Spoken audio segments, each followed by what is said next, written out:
hello' গাইছ এতিয়া ৰাতিপুৱা ডিউটি মাৰি মানে আজি গৈছিলোঁ আপোনাৰ টপাতলি খেতি গৈছিলোঁ আৰু আছিলে ড্ৰাইভাৰটো আৰু মই আছিলোঁ আৰু কপিল নামৰ সি আছিলে ল'ৰাটো আৰু আমি কাৰণে গৈছিলোঁ আজি মানে কৈ একদম গধূলি 7টা বাজিছেগৈ 7:20 হৈছেগৈ আৰু এতিয়া আমি ৰিটাৰ্ণ হৈ আছোঁ ঘৰলৈ যাবলৈ এতিয়া ৰিটাৰ্ণ হৈ আছোঁ আৰু তাতে এতিয়া ঘৰলৈ গৈ আছোঁ এতিয়া কথা পাতি গৈ আছোঁ আৰু মানে ডিউটি কৰা সময়তো অকণমান সময় ভিডিঅ'টো কৰিবই লাগে ভিডিঅ' দিব লাগে বাৰু নে কি কয় আৰু এই এইফালে পোহৰ হৈ আছে এইফালে আন্ধাৰ হৈ আছে মানে আমাৰ মুখৰ ফালে আন্ধাৰ হৈ আছে যোনফালে বাহিৰৰ ছাইডতো সেইফালে মানে আপোনাৰ পোহৰ হৈ আছে আৰু সেইকাৰণে আপোনালোকে দেখা নাপাব পাৰে কিন্তু কথাখিনি আপোনাৰ লগত শুনা পাই থাকিব আৰু আজি বহুখিনি কষ্ট হ'ল কাৰণ বহুত বস্তু দাগিছেতো আজি সেইকাৰণে বহুখিনি আজি কষ্ট হৈছে বাৰু নোহোৱা নহয় বুলি নকওঁ আৰু আগতেও মই এনেকৈ ৰাতি গাড়ী চলাই পাইছোঁ বাৰু কিন্তু এতিয়া মই গাড়ী চলোৱা নাই এতিয়া নতুন ড্ৰাইভাৰ আছে ড্ৰাইভাৰৰ নাম পিণ্টু ড্ৰাইভাৰ বুলি কয় সিয়ে গাড়ী চলায় আৰু মই ভিডিঅ' কৰি আছোঁ সিয়ে আমাৰ মোৰ লগৰ ফ্ৰেণ্ড যে কপিল তাৰ লগৰে সিহঁতৰ মোমায়েকৰ ল'ৰা ড্ৰাইভাৰটো এতিয়া পালোহি স্পীড পালোহি আৰু এতিয়া গৈ আছোঁ ঘৰলৈ ৰিটাৰ্ণ হৈ মানে ৰাতিপুৱা আপোনাৰ 10টা বা 10:30টাতে লোডিং হৈছিল মালখিনি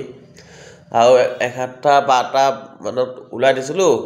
তাৰপিছত দিনটো লাগি এতিয়া 7টামান বাজিছে সেয়া তাৰপিছত ঘৰ পোৱালৈকে চাগে আপোনাৰ 8টামান বাজিবও চাগে কি ক'ব বেছিকৈ মানে কামখিনি কৰিব লগা হয় গম পাইছে বেছিকৈ কামখিনি কৰিব লগা হ'ল মানে একচুৱেলি কোম্পানীৰ নিয়ম বাৰু আমাৰ কোম্পানীৰ কথা কোৱা নাই চবৰে কোম্পানীৰ নিয়ম যে 8 ঘণ্টা বা 24 ঘণ্টাকৈ অধিক কৰিব নোৱাৰে ঠিক আছে এতিয়া 24 ঘণ্টা আমি কাম কৰিলোঁ কিন্তু এতিয়া আমি অধিক কৰা যেন আমাৰ লাগিছে আৰু অসংখ্য কাম কৰিলে হেনো বেছিকৈ ইয়াৰ হাঁহিছা আৰু অধিককৈ হেনো কাম কৰিলে হেনো বেছি মূল্য পাব লাগে এদিনত যোনখিনি এঘণ্টা যোনখিনি কৰিছোঁ তাৰ পিছত হেনো পাব লাগে হয় নহয়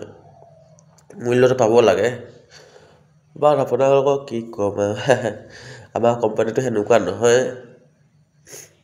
মই আপোনাক দেখাতহে আপোনালোকে ফূৰ্তি কৰি থকা যেন লাগিছে কিন্তু মই কথা ক'বলৈ গ'লে একোৱেই নাপাওঁ আমি চবেই পায় মই নাপাওঁ ভালেই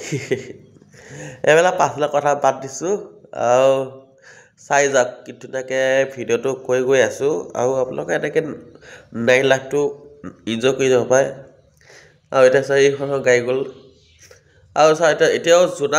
জোনাক কি পোহৰ হৈয়ে আছে অলপ চলপ হ'লেও জোনাকী পোহৰ হৈয়ে আছে নোহোৱা নহয় বুলি নকওঁ আৰু এনে ধৰক মই আগতেও এনেকৈ আপোনাৰ হেৰিৰ পৰা আহিছিলোঁ আপোনাৰ মিকি ফাটা বুলি কয় মিকি ফাটা গড়সুটি তাৰপিছত নেলি এনেকৈ মই ৰাতিও গাড়ী চলাই পাইছোঁ নোপোৱা নকওঁ বুলি নকওঁ বহুতে ভাল লাগিছিল তেতিয়া আজিকালি ভাল নলগা হ'ল কাম কৰি কিছুমান কথা থাকে ন কিছুমান পাচলি কথা থাকে সেইবিলাক কামৰ কাৰণে কৰিব মন নাযায় কিন্তু বাধ্য কৰি আছোঁ আৰু গাইজ সেয়া এতিয়া গৈ থাকোঁ ঘৰলৈ তাৰপিছত আপোনাক লগ পাম ঠিক আছে